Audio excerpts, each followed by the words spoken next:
Boateng. Let's take a look at our stories this morning. The Customs Division of the Ghana Revenue Authority (GRA) is working towards a 4-hour mandatory time frame as the average period to close goods at the port beginning from next year to help clear goods at an early hour. Currently, there is no approved time baseline for clearing goods at the port, a situation the Customs Division of the Ghana Revenue Authority has said should have been addressed earlier to harmonize with implementation of the Integrated Custom Management System (ICUMS) at stakeholders' pre-engagement workshop to deliberate on a time-released study to provide concrete baseline data in the clearance process of goods at the port. Deputy Commissioner of the Custom Petroleum Operations, Sari, said the move, when implemented, will significantly reduce clearance time and save money. The meeting was to collaborate with all stakeholders, organizations operating in the clearance chain at the port to obtain their contribution into the concept.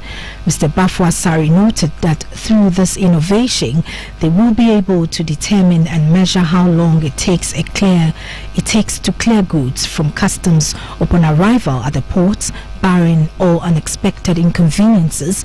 With this process, goods imported through Tema should take between 4 to 6 hours to clear.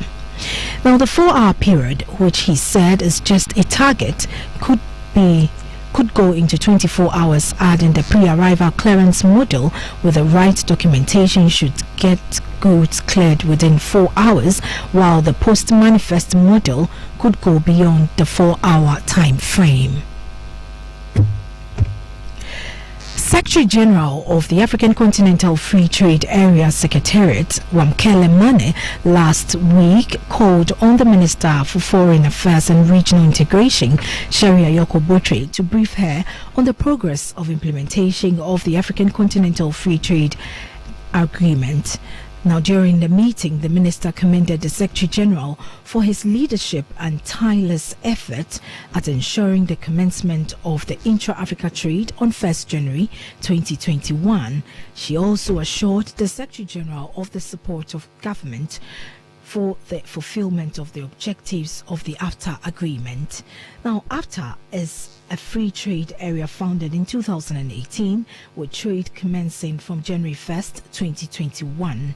It was created for the continent with 54 countries out of the 55 African Union nations. If you just joined us, you're listening to Maritime and Port News. Now let's move to some other stories. India's close ties with Russia have seen it ramp up purchases of bargaining commodities in the 2.5 months since the invasion of Ukraine began.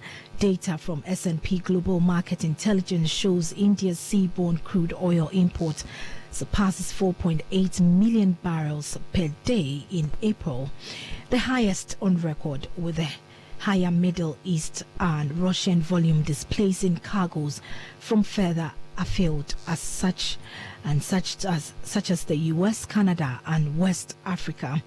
Russian origin crudes hit 5% of Russia's total seaborne imports in April for the first time, rising from under 1% throughout 2021 and the first quarter of 2022.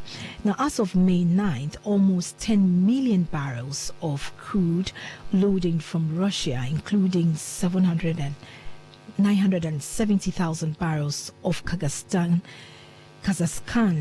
and blend, have discharged in India this month.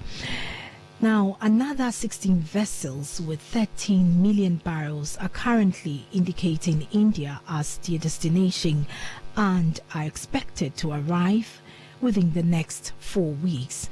The International Energy Agency said in the Global Markets Unexpected update yesterday that Russian export rebounded in April and also the month before, that is in May, And also, January-February average as supply was rerouted away from the US and Europe primarily to India. India politicians have been defending their decision to buy so much Russian crude oil, while other nations look to wean themselves off Russian energy reliance in the wake of the invasion of Ukraine. Now, finally, the port of Long Beach set another new single-month record in April as the port continues to clear marine terminals of cargo ahead an expected new wave of import in the coming months as China opens up from COVID-19 lockdowns. April now marks the 4th month in a row that the Port of Long Beach has set new monthly cargo records. The Port of Long Beach's announcement highlighted that shippers are anticipated to be busier than usual when pandemic-induced shutdowns are eventually lifted across China. However, it also noted that retail activities is leaving out due to inflation, while consumers are also reshuffling their household budget to allow for more spending on entertainment, restaurants, and other in-person services. This echoes recent news that despite the strong start of the year for container shipping, the outlook remains murky due to issues such as inflation, waning demands in the US, uncertainty regarding China's lockdown, and the war in Ukraine. And finally, plans are underway in South Africa to develop an international business zone at the deep draft port of Saldanha Bay, located 65 miles to the north of Cape Town, to provide for the transportation needs of the oil and gas industry. There may also be an opportunity to develop container operations at the Saldanha Bay.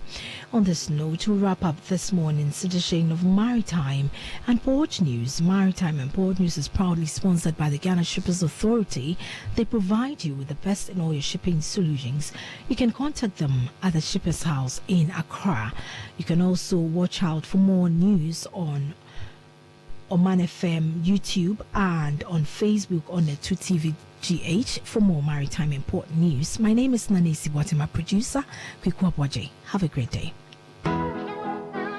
Yensu akwan suju medie hia mo man bia ankanko Ghana eko wiase na di wiase so ba Ghana Shippers Authority ani so ade hunu ne se ye bebo nsuo so adwadifo e wo haw bia wonam mu efiri no ma ayra dia seye sika yaji wa emfa kwan so ene haw ahodo pi ye nya adaje kire nsuo so adwadifo eno ma eko se de be ya wo beti ase ye ni so ade hunu